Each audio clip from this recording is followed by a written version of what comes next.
हिंदुस्तान में घूम घूम कर ये प्रसाद बांटा, गली गली सड़कों पर दरवाजे दरवाजे आवाज लगाकर मैंने प्रसाद बांटा और उसके बदले कुछ नहीं लिया। प्रसाद दिया जाता है, मोल नहीं मिलता, ये बेचा नहीं जाता, दिया जाता, इसके बदले कुछ लिया नहीं जाता। यही तो पहचान आपके पास होनी चाहिए। ये प्रसाद कहाँ मिलेगा? वो सच्चा दरबार कौन है जहाँ हमारे बीमारियों का, परेशानियों का, दुख तकलीफों से दूर रहने का महाप्रसाद मिल जाए।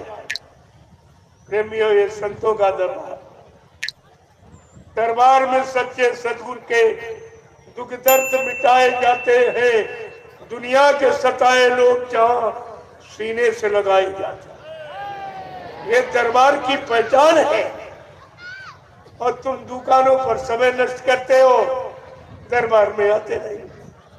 जहाँ मुफ्त मिलता है वहाँ आते नहीं हो, जहाँ मोल बिकता है वहाँ खरीदने जाते। ये तुम्हारी उल्टी मती है। अच्छाई सच्चाई तुम्हारी समझ में आती नहीं। क्यों? विनाश करे विपरीत बुद्धि। जब जिनका विनाश होने को होता, उनकी बुद्धि विपरीत दिशा में कार्य करती। कितनी अच्छी नेक भली बात बताओ उनके हित की, उनकी समझ में नहीं आता। क्योंकि जब पापों का, बुराइयों का, स्वार्थ, लोभ लालच का ये घड़ा जब भर जाता है, अब फूटने का वक्त आता है, तो मानव की बुद्धि कैसी हो जाती? जब जैसी हो तबियता, तब तैसी मति होए, और काल रेख की लेख को मेट सके नहीं कोई। कोई नहीं।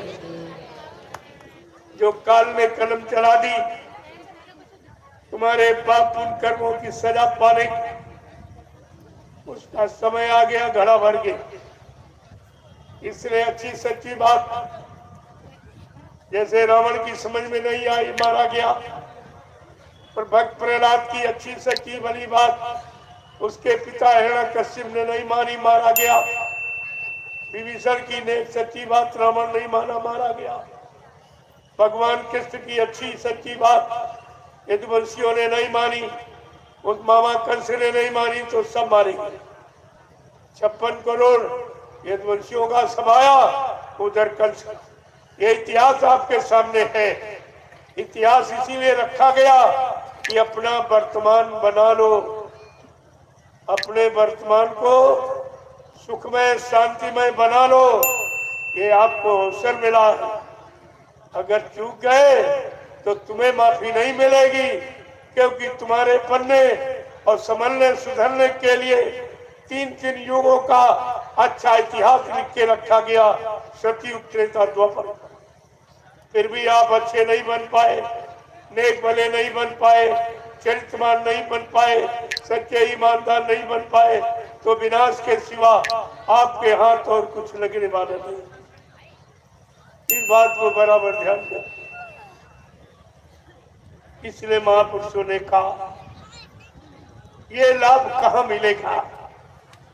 क्या कोई दुकान लगी है दुनिया में इसकी? क्या कोई संघ संगठन बना है? क्या कोई और धार्मिक संस्था ये काम कर रही है? कोई नहीं। धर्म की चर्चा करते केवल स्वार्थ, लोभ लालच की, दान दक्षिणा, रुपया पैसा, सामान लेने के लिए।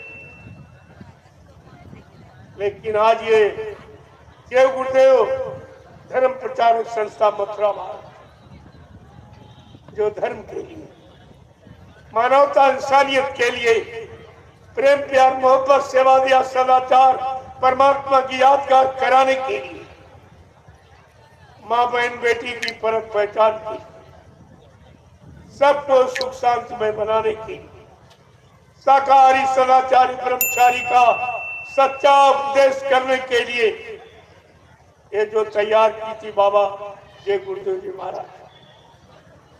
लेकिन कुछ मन चले, कुछ स्वार्थी लोभी लालचियों ने इस संस्था को भी बदनाम कर।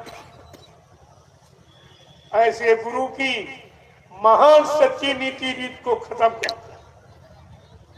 ये तो बहुत बड़े सजा पाने के अधिकारी, इनको तो कोई माफी नहीं कर सकता। गुरु का छोड़ा जीव कोई नहीं पकड़ सकता, कोई उसकी सुरक्षा संरक्षा हिफाजत नहीं कर सकता। ये तो सदगुरु का जीव, इसे कौन पकड़ेगा? कौन इसकी रक्षा का भार लेगा? कौन इसके गुनाहों पापों को माफ करेगा? इस पर आपको विचार करना चाहिए। अभी तो मैं केवल इशारा कर रहा हूं, आगे समय आ रहा तो खोल के कहूंगा। एक एक बात आपके सामने खोल के रखूंगा, क्या क्या किया गया और किसके लिए क्या बनाया गया था।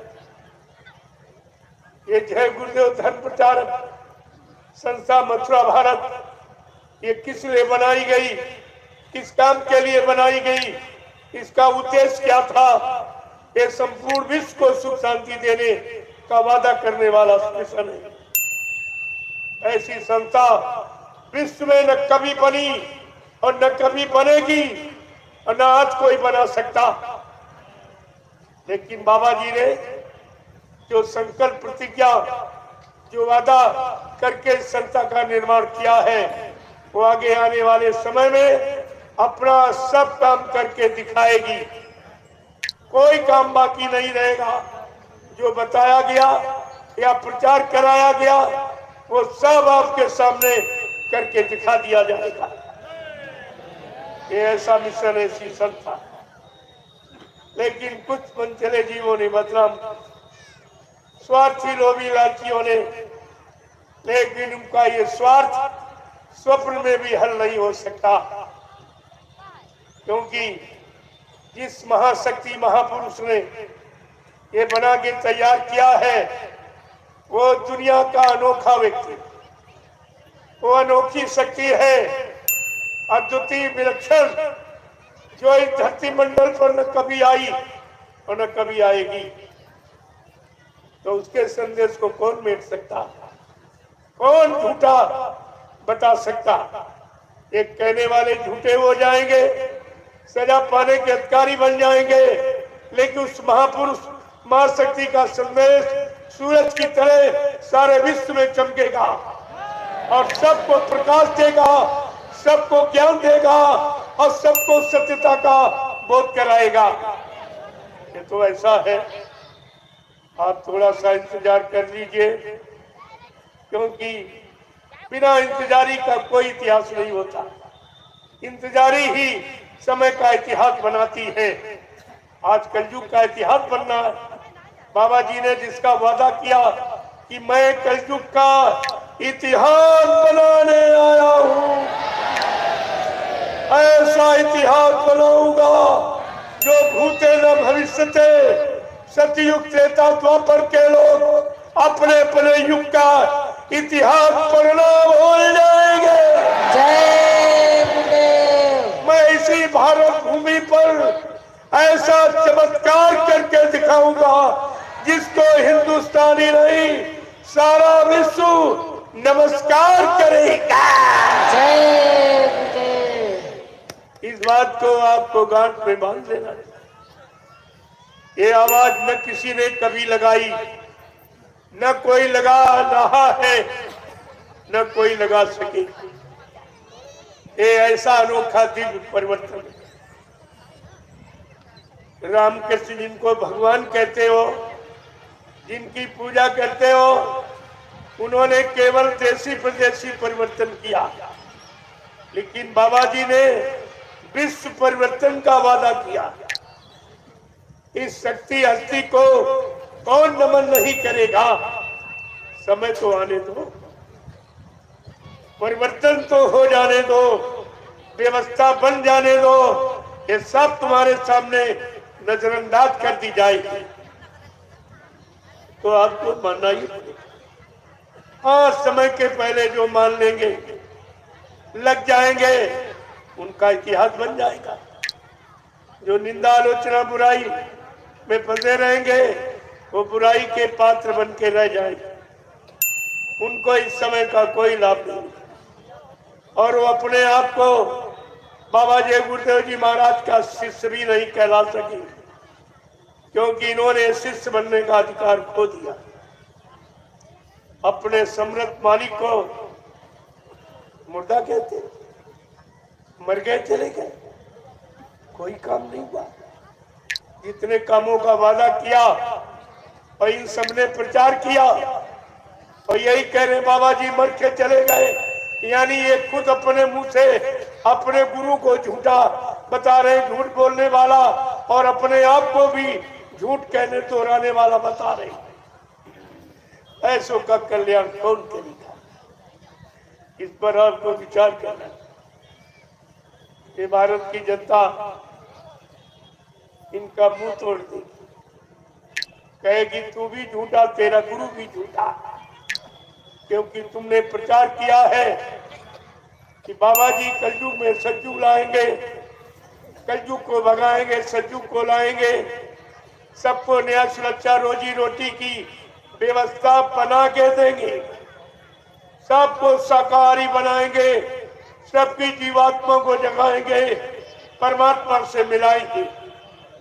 और कहा अगर ये काम मैं करके न दिखा दूं तो इस बाबा को बाबा मत कहना।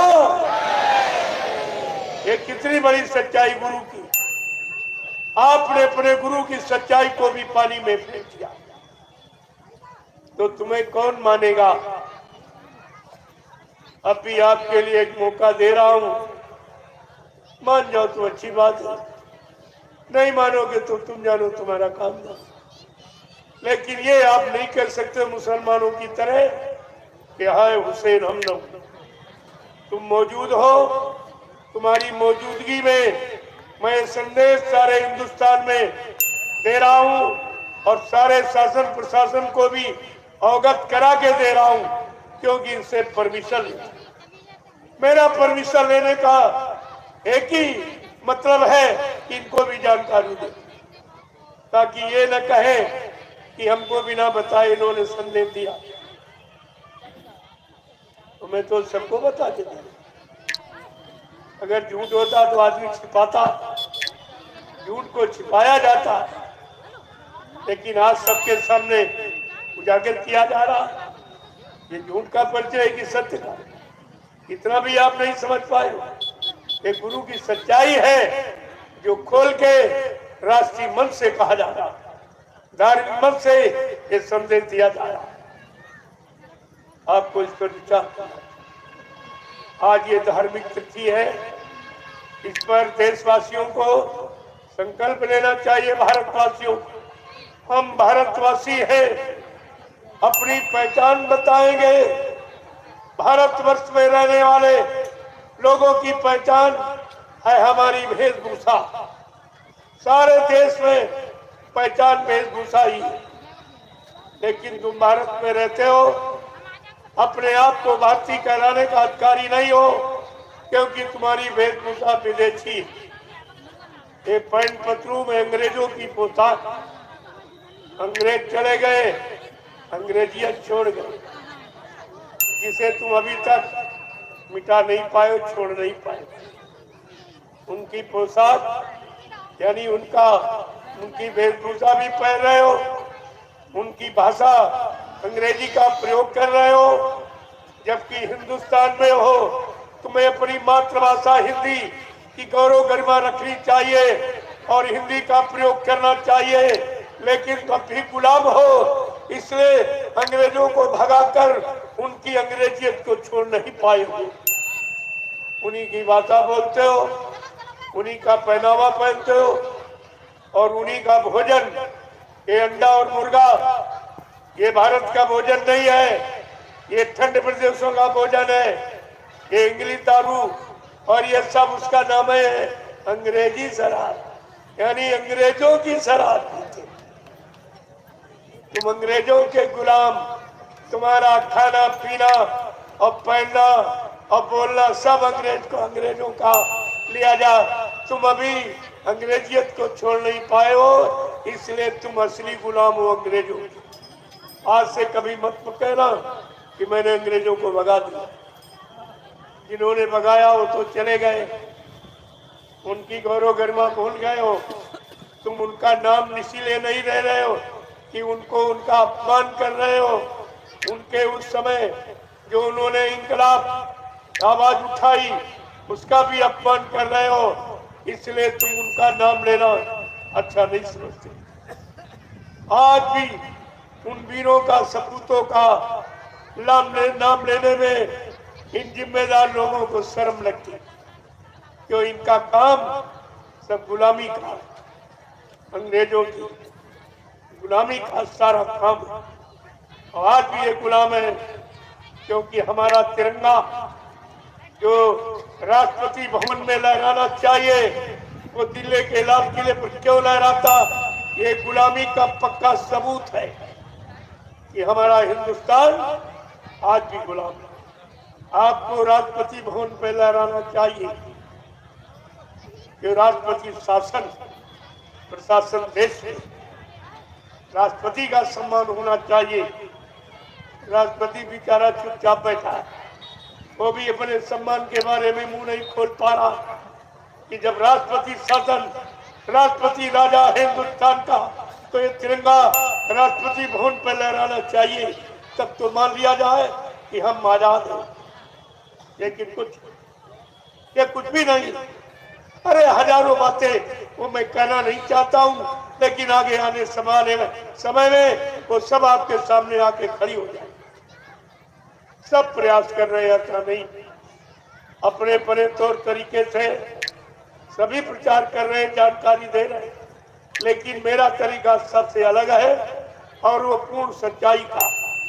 क्योंकि कलयुग में लिखा है धर्मशास्त्रों में, कलयुगे संगे शक्ति, कलयुग में संघ संगठन ही शक्ति है। जिसके पास संगठन है, जनमत है, वही विजयी है। ओके, इसलिए मैं अपना 45 करोड़ का गुरु परिवार जगा रहा हूं। अगर हमारे गुरु परिवार के प्रेमी सब एक जगह इकट्ठे हो जाएं, मैं आपको दिखा दूंगा कि आजादी किसे कहती है। और तुमको किसी के सामने हाथ फैलाने की जरूरत नहीं है और किसी के झंडे को पकड़कर मुर्दाबाद जिंदाबाद कहने की जरूरत नहीं है।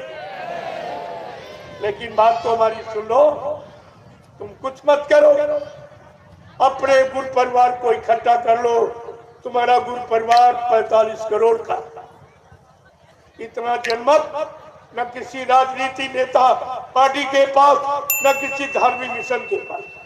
तुम्हारी तो विजय तुम्हारे हाथ में है, लेकिन तुम बोल भ्रम में पड़ गए।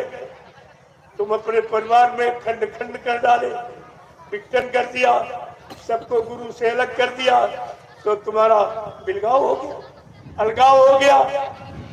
और तुमने जो आपस में गुरु ने 3 संगठन बनाए, एक जय गुरुदेव धर्म प्रचारक संस्था संगठन, एक दूरदर्शी संगठन, एक भूम ज्योतक खेती खासकार संगठन, जिसने 3 संगठनों का निर्माण किया है। आज उसके चेले ये विघटन कर रहे हैं। अगर तुम्ही लोग गुरु की महिमा को नहीं समझोगे तो दुनिया को क्या समझाओगे।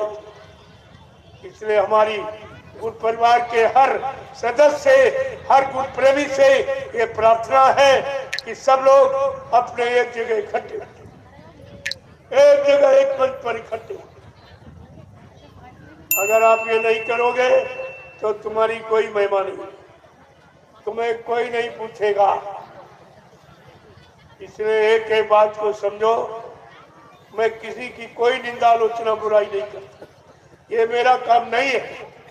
ये संत महात्माओं ने कभी निंदा आलोचना बुराई का काम किया नहीं, सबको सही सच्चे रास्ते पर खड़ा करने का प्रयास किया और अच्छी सच्ची बात सबके दिलों में पहुंचाई और सबको नेक भला यानी चरित्रवान और ईमानदार बनाने की योजना उन्होंने बनाई। मैं आज उसी की तैयारी कर रहा हूं कि सब लोग सच्चे अच्छे नेक भले ईमानदार चरित्रवान बन जाए तो देश का विकास भाषणों से नहीं, देश विकास हाथी घोड़ा मंदिर बनाने से नहीं होगा। देश का विकास होगा जनता की खुशहाली और जनता की सुख शांति की नीति बनाने में, भूमिका व्यवस्था बनाने में देश का विकास। लेकिन ये मंदिर बना दो, मस्जिद बना दो, इनको बिगाड़ दो, इनको गिरा दो, ये जनता, ये विकास की जड़ है कि विनाश की? ये जड़ से विकास होगा कि चेतन से? अरे मुद्दा विकास करेगा कि जिंदा? क्या ये अत्थर पत्थर खड़ा करने से विकास हो जाएगा? तुम चेतन होते, तुम खड़े हुए नहीं विकास कर पाए, अब तुम जड़ का सहारा ले रहे हो कि मंदिर खड़ा कर दें, मस्जिद खड़ा कर दें, पत्थर खड़ा कर दें, तो क्या विकास हो जाएगा? इससे तो देश में महंगाई और बढ़ जाएगी। ये खर्चा कहाँ से आएगा? ये तो कहीं से निकलेगा नहीं। जो निकलेगा वो लोग खा जाएंगे जो व्यवस्था बना रहे हैं। जनता के हाथ एक पैसा नहीं लगने वाला, जनता को किसी तरह का कोई लाभ मिलने वाला नहीं। जब 70 साल की आजादी में कोई लाभ नहीं दे पाए, अब इनके पास लाभ देने की कोई योजना नहीं। योजना सब लूटपाट, लेने की योजना, देने की योजना नहीं। इसलिए तरह तरह से ऐसी व्यवस्थाएं बनाते हैं, तुमको चकमा देते हैं, तुम्हारी बुद्धि को खराब कर रहे हैं, और ये सब इसी तरीके से परेशानी पैदा कर। देखते जाइए आप और मेरी बातें सुनते जाइए, और दोनों में तुलना कर लो, आपकी समझ में आ जाएगा कि विकास की नीति किधर है और विनाश की नीति किधर है। ये सब समझ में आ जाए। जय गुरुदेव, जय गुरुदेव, जय गुरुदेव, जय गुरुदेव, जय गुरुदेव, जय गुरुदेव। नाम किसका? प्रभु का, जय गुरुदेव। नाम किसका? प्रभु का, प्रभु का प्यारा नाम। जय गुरुदेव। अब आप लोग खड़े हो जाओ, खड़े हो जाओ प्रेमियों। देखो, खड़े होने का मतलब हमारा समझे। वैसे रोज ही खड़े होते, रोज ही बैठते, लेकिन हमारा कुछ अर्थ हो नहीं। अब आप सच्चे, अच्छे, भले, ईमानदार, चरित्रवान बनने के लिए खड़े हो, और देश के लिए ऐसी भूमिका व्यवस्था बनाने के लिए खड़े हो जाए। और बैठो तो भजन पूजन के लिए बैठो, समय खराब मत करो। मानव जीवन का एक एक पल घड़ी बहुत मूल्यवान है, और झुको वहां जहां कुछ मिले। अभी तक आप नहीं समझ पाए कहां झुकना चाहिए। जैसे उदाहरण के लिए, अगर कोई रास्ते में रुपया पड़ा हो तो फट से झुक के उठा लो, वहां झुकोगे जहां कुछ मिलता है।